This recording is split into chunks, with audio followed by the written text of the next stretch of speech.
AI robotic fish that swim like real ones, making fishermen richer. Is this the future of aquaculture?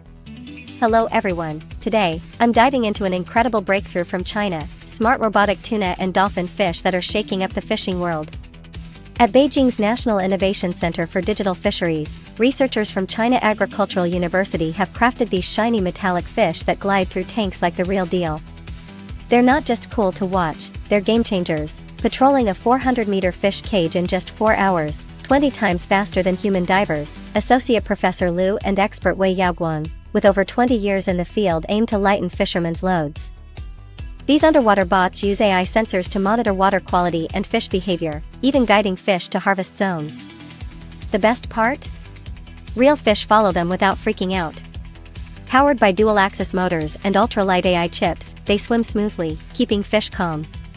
The result, 50% lower labor costs, managing over 5.5 billion square meters of offshore farms. But wait, there's more. They optimize feeding too, analyzing fish size and numbers to drop bait precisely, cutting waste. Beyond aquaculture, they can explore deep seas and map ocean floors. With 200 terabytes of video data from over 10 fish species, this tech is revolutionizing fisheries. What do you think? Drop a comment. Hit like if you're hooked, and subscribe for more.